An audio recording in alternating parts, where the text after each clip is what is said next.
News looks at Green Bench India Pale Ale from Green Bench Brewing Company. We're heading towards 8 a.m. here, about 7:50 a.m. They says setting the benchmark. This is their, what they call their benchmark beer. St. Petersburg in the early 1900s was known as the city of green benches. Okay. And they've got this Trader Joe's type label, Fearless Flyer. Makes sense, because I bought this at Trader Joe's on US Highway 92 in St. Petersburg, Florida. It's on the southbound side of the highway, by the way. 6.8% alcohol, 68 IBUs. Crack it, drink it, and recycle. Now, this Trader Joe's, I was there like 2 in the afternoon. It was so crowded on a Monday. It was just crowded. You could barely find a parking spot, and it was packed with people. Never seen so many white people in your life. You being racial. Okay, I apologize. Now anyway, but it was comical. And all those Lexuses and BMWs and Infinities and my Dodge Avenger. Okay,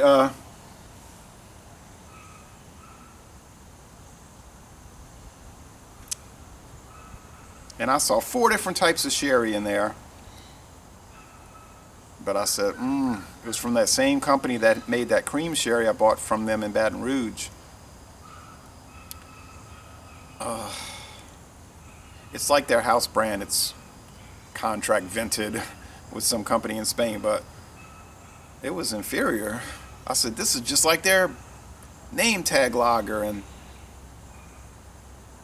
their what is it? Their other Pilsner lager, old times or simpler times. Simpler times. They should call it bad times. Okay. Getting back to this. I had the Sunshine IPA, Sunshine City. Okay, it was fine. I drank it. I like it. It wasn't a hot bomb like I might have preferred. But it was a fruit festival, a canned fruit festival, namely pineapple, that I did not prefer. But at least it was like Dole canned pineapple. It wasn't Surefine or Best Choice canned pineapple. So it just was what it was. Maybe this one is more old school. It's also 6.8 and 68 IBUs. They don't name the hops here. So that's what's changing, different hops. And somebody had brought that up about that Steel Reserve 211 high gravity, silver can versus black can. And it has the same exact specs across the board. And I was saying it's the same beer. But it didn't taste the same. And somebody said, they're probably using different hop extracts. And I said, didn't think of that. That wouldn't change the calorie count, I don't suppose, or the grams of fat. It's hazy. It's golden.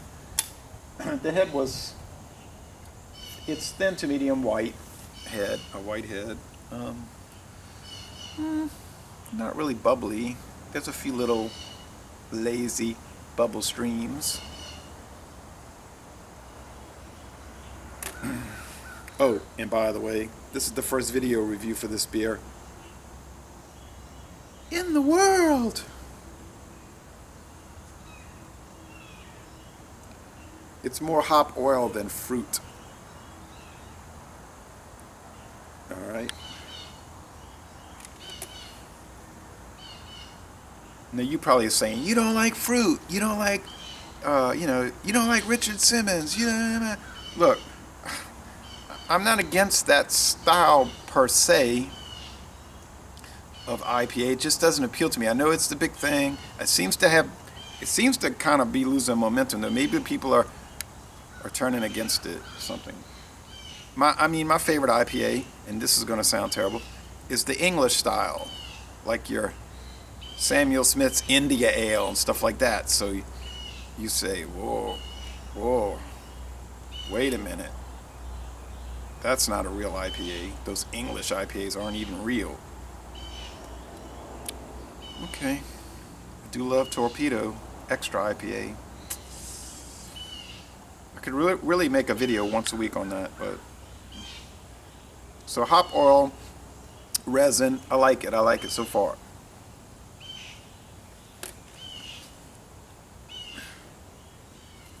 Yeah. More hop oil oriented. Yeah, okay, there's an undercurrent of mango. I'm gonna go get some mangoes. There's an undercurrent of that. There's an undercurrent of, but there's some piney aspects, and 68 IBU. Now, Super West was saying, oh, it's a full 68. I'm really picking up the bitterness. But I was drinking it while I was watching and thinking, not me. I don't see where it's so bitter.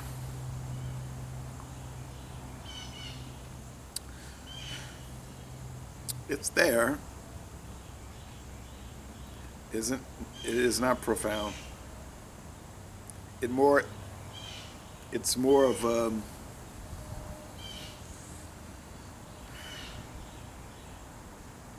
companion to the sweet malts.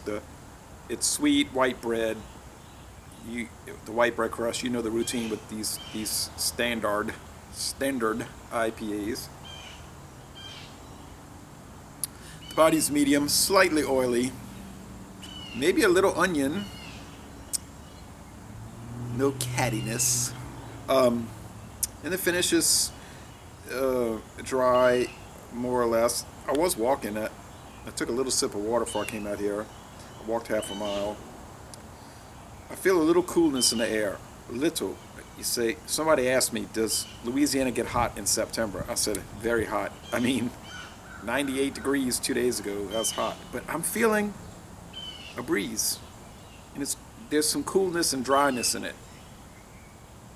Fall is coming, I know. The grass is changing. I'm seeing acorns here on the ground. Leaves falling. A week ago I heard a screech owl. And you never hear those in the summer, really, in the depths of the summer. They don't come around here. But when you start hearing them, you know fall is here, or it's coming. We're on the cusp of it.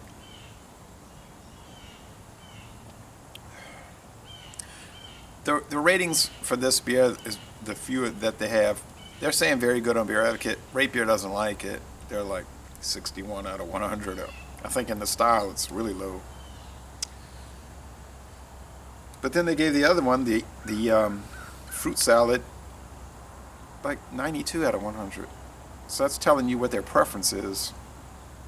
The Sunshine City. To me, this is better.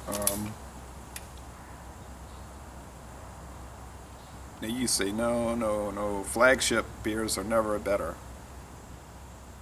They're always the worst from the company. Oh, not really.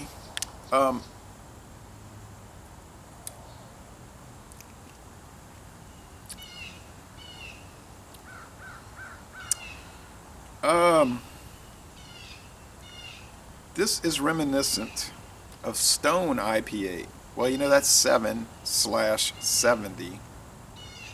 That's an A, solid A beer. And my friend Paul, he's got those 4 little kids, so he can't really join us for the examinations anymore. He tells me, I just can't do it. There's always some commotion. Like, everything will be settled, and we'll start to do it, and then one's screaming because the other one threw her down the stairs or something, some crazy thing like that. So I remember at his house, we did the Stone, and he said, it tastes like beer. And I said, oh, what a terrible thing to say, tastes like beer. But he has sometimes that offhand attitude towards things. But I'm scared. But I think I'm going to say it's an A. That's risky, I think. But I'm going to go with it. I think it is a most excellent beer. I have to say it. It's got a stick-on label. They didn't quite line it up here. I'm sure the company's cash poor. Then you're not going to see this around. I'm glad I went there early. The game wasn't until 7 p.m. and I got there early, so I was able to do some scouting for beer. So It's even an unusual shaped can. It's got the ridges, almost like the mid-90s can. Those cans had the little ridges. But anyway, so Les Le Bon Temps Roulé, a most excellent beer. That's the way I feel about it. And I'm going to end this review by saying, and I have a lot more Florida beers. I mean, I was just going berserk in there buying stuff. And I'm going to end this review by saying, y'all come on down to New Orleans.